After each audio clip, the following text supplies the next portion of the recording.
Hi, Jamie Christensen. I'm co-founder and president of Outdoor Access. There are over 1 billion acres of private land in the United States, but half of that land is still being managed the same way it was 70 years ago. Outdoor Access is a platform that is mobilizing this unaddressed market by making land available for rental by the day for outdoor recreation activities like hunting, fishing, camping, drone flying, bike riding. So let's dive into a demo. I'm interested in fishing, and my demo is not working, but I'll go ahead and...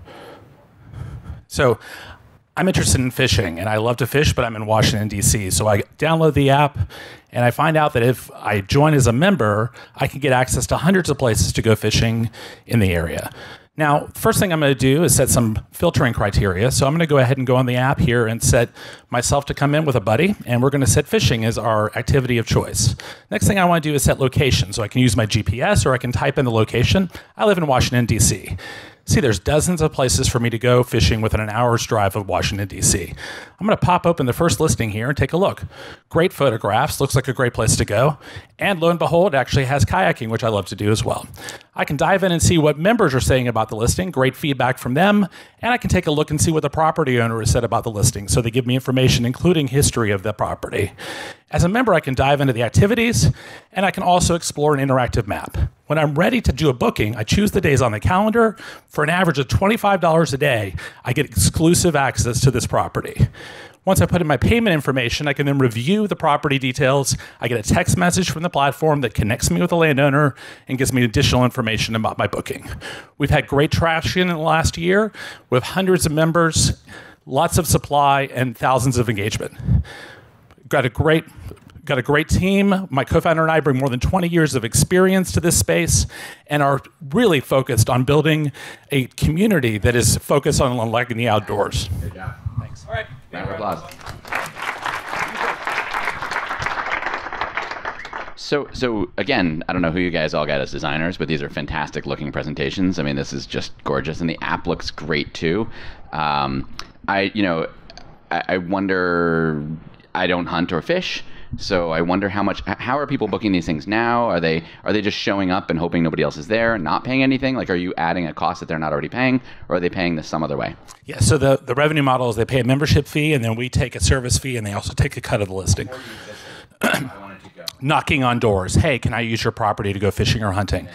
Yep, 17 million hunting licenses in the U.S. and 38 million fishing licenses. Number one issue for those folks is access to land. And they're bringing a phone with them when they do all these things? Yes, they do. Absolutely. So smartphone enabled through the whole process. Okay, interesting. All right, this is great because it's like one of these San Francisco blind spots. Like Absolutely. Nobody here goes fishing. They hear the word hunting and then they think guns, right? So that's a problem. But when do you take the guns away from the people? I don't understand. So when they show up, you take their gun, right? Wait, why would you let people bring guns to your property to kill things? So one of the things people do a horrible job of as entrepreneurs is actually having great examples for their presentations and for their business.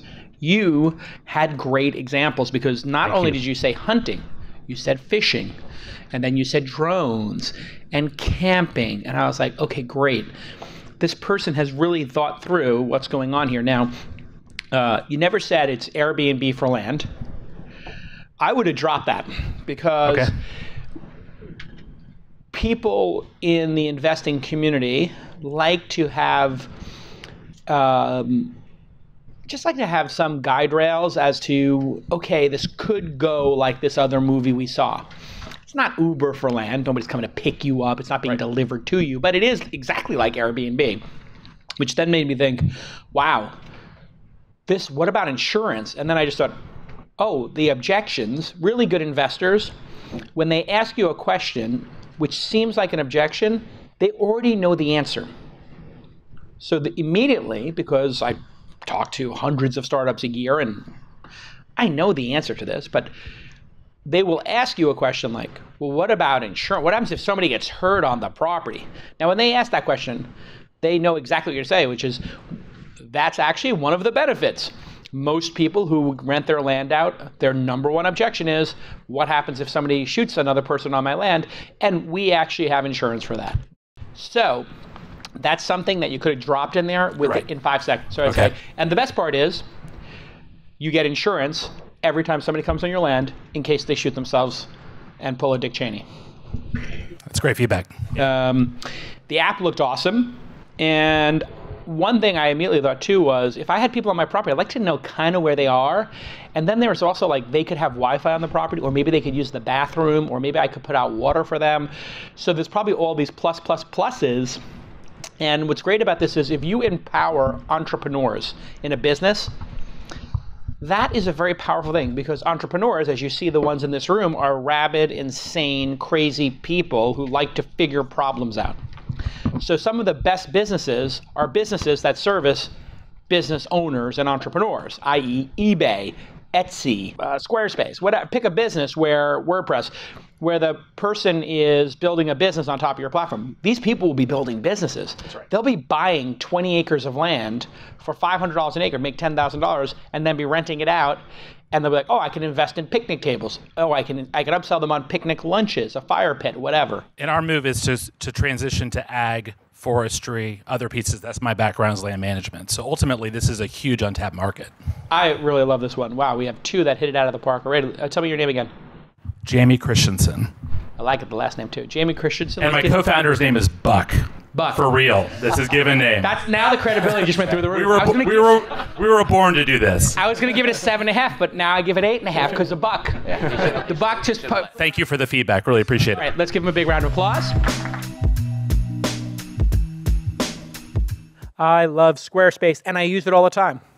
And every year I try to add some new product or service to launch and to the This Week in Startups and Angel Podcast family, something new and exciting that will support founders and inspire innovation. And what we did this past year was Founder.University and Angel.University. We decided, Emmy Award-winning producer Jackie and I and the rest of the team, that we wanted to really help educate people. So we saw that the .university name had come out. Wow, that's a great subdomain. A great domain name. And we just said, hey, that's a new top-level domain, actually what they call it. Let's get Founder.University. Let's get Angel.University. Let's put up a Squarespace website. Bing, bang, boom. All of a sudden, we got 50 people in a room at Founder.University, 50 people in a room at Angel University, and we're building deep, meaningful bonds. But you know what? The world doesn't know what's going on inside of your project until they get there. Before that, they experience you as a website.